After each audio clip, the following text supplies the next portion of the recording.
I grew up real white trash for a large portion of like my childhood. You know, for the first 5 years of my life, I was raised in government apartments by a single mom in the 90s, okay? Like before parenting is what it is today. In the 90s, it was being beta tested. But whoever was off work at our apartments when my mom was working, like that's who our babysitter was. So my sister and I would wake up in the morning and there would just be a stranger smoking a cigarette on our couch, just like, "You kids ever strip copper before?" And then my mom married my stepdad, and we moved into East Texas.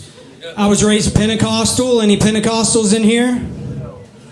No, that checks out. You guys know what Pentecostal is? No? Okay. So it's just like normal church. If everyone was on acid. Like they will just start running laps around the church in the middle of a service. Like I learned how to block for football just trying to go to the bathroom. And they speak in tongues. You guys know what that is, right? I started going to that church when I was 6 years old, okay? No one ever told me why we were doing that or what was going on. So I spent a large portion of my childhood just thinking we were Hispanic.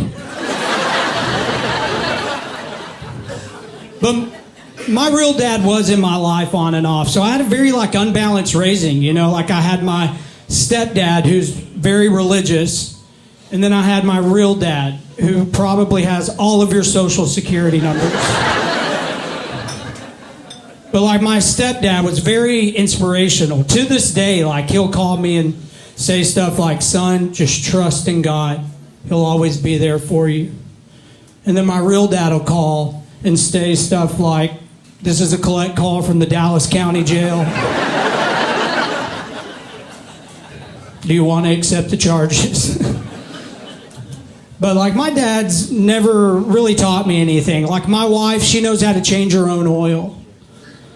My dad never taught me that, especially not my real dad. The only thing my real dad taught me was how to evade child support for 18 years. Thank you. Dad? Now you start being supportive? 37 years old?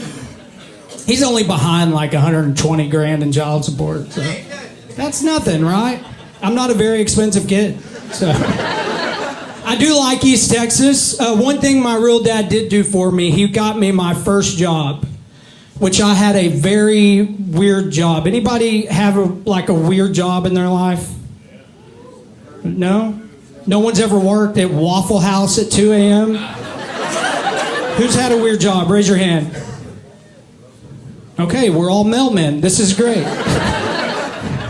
I had a very weird job. I worked at a baked potato restaurant.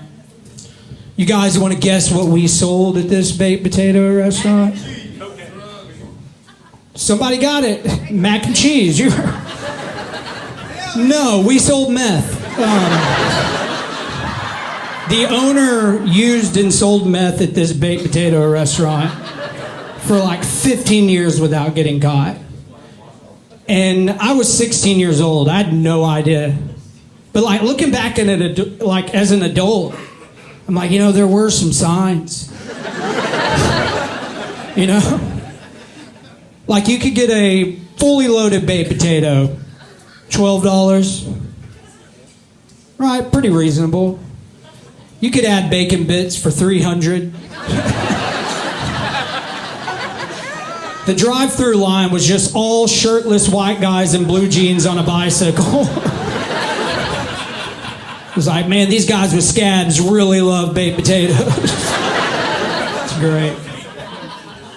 I didn't date a lot in East Texas either, mainly because I've always looked like this, like a youth pastor who definitely has some sexual allegations against him. You know?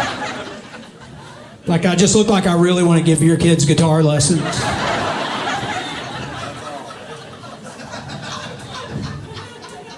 Someone laughing over here has gotten guitar lessons. I know that laugh. It's shame. That's what it is.